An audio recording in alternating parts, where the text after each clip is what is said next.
এই অনুষ্ঠানে উপস্থিত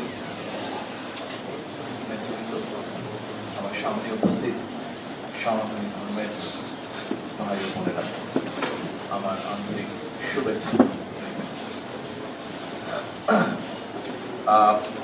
আজকে আমাদের এই যে বক্তব্য রাখার পাঠটা একটি সবসময় আমার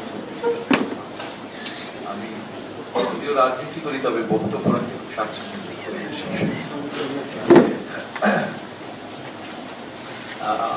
আপনারা এখানে প্রথমে আপনাদেরকে আমি আন্তরিকভাবে ধন্যবাদ জানাচ্ছি, যারা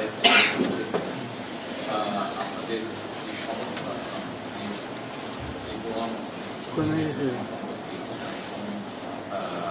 আন্তরিকভাবে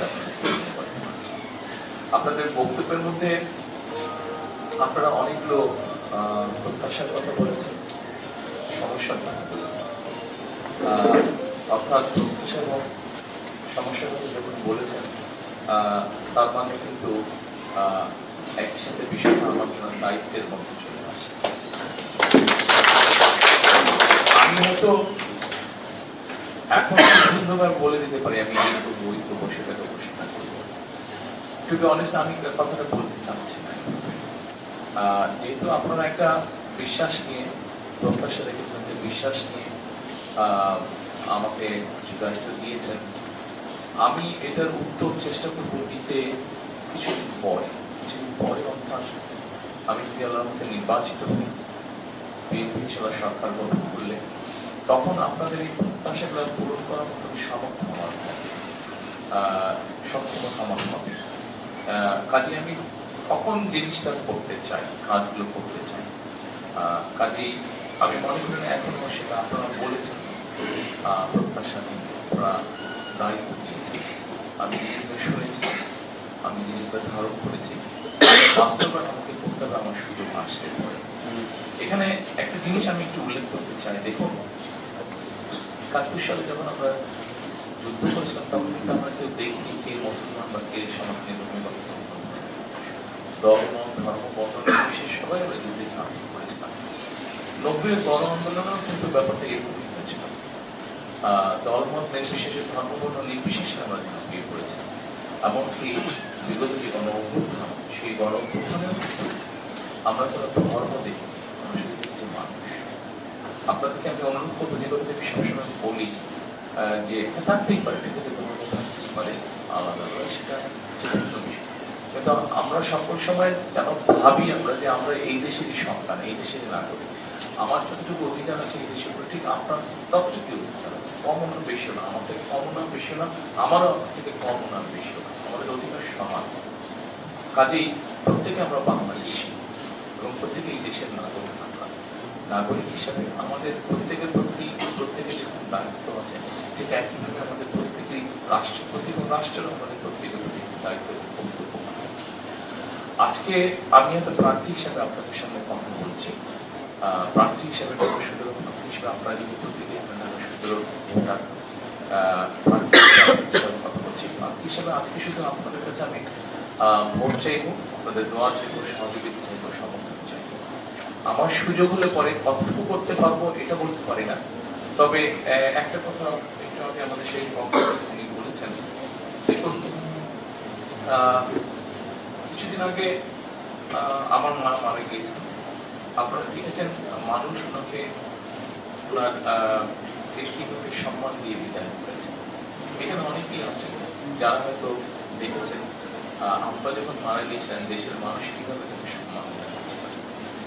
আমি ওনাদেরই সন্তান। কাজেই স্বাভাবিকভাবে একটা মানুষের জীবনে যখন এরকম বড় বড় উপমুখা ঘটে, তখন স্বাভাবিকভাবে তার উপরে যখন দায়িত্ব সে পড়ে কোনো একটা গুরুত্বপূর্ণ দায়িত্ব, তখন তার সামনে কিন্তু পথ একটাই ধরনের, অর্থাৎ যেই সম্মান তার বাবা এবং মা উভয় পেয়েছে, সেই সম্মানটা যদি কোনোভাবে নষ্ট না হয়, সেটাকে পরিপূর্ণ মর্যাদা দেওয়া। মানুষ হিসেবে আমাদের লিমিটেশন আছে, এটা তো স্বাভাবিক ব্যাপার। এবং প্রত্যেক যে মানুষ, অর্থাৎ আমার যদি সুযোগ হয়, আমি একটা জিনিস করলাম না পারলাম না, দুটোর মধ্যে কিন্তু পার্থক্য আছে। আমি যদি চেষ্টা করি না পারি, আপনি কিন্তু বুঝবেন যে ঠিক আছে, তার চেষ্টা করেছে পারে। কিন্তু আমি যদি নাই করি, অর্থাৎ আমার কমিটি যদি থাকে, তাহলে কিন্তু আপনি এটাও বুঝবেন যে তারা পারতে হয়তো কিন্তু করেই নেই। তো আমি যেটা আপনাদেরকে বলতে চাই, কি পারবো আমি জানি না, আমার সুযোগ হলে আমি চেষ্টা করব আপনাকে মানুষ হিসেবে আমি বিবেচনা করব, এবং আমি আমার অবস্থান থেকে সর্বোচ্চ আমি চেষ্টা করব যে আপনি যদি মিনিমাম ভালো থাকেন, তাহলে আমি আবার পরের বার গিয়ে আপনার সামনে দাঁড়াতে পারবো। কিন্তু আপনি যদি মিনিমাম ভালো না থাকেন, তাহলে কোন সামনে দাঁড়াবো। আপনারা আপনাদের অবস্থান থেকে আমার জন্য এত দোয়া করবেন, যাতে আমি অন্তত চেষ্টা করতে পারি, আমি যেটা করতে পারি, চেষ্টা করতে পারি, সেই সামর্থ্য যেটা আপনার। আজকে আমার পরিশেষে বক্তব্য লঙ্ঘন করবো না, আবারও আপনাদের কাছে আপনাদের সমর্থন, আপনাদের দোয়া, আপনাদের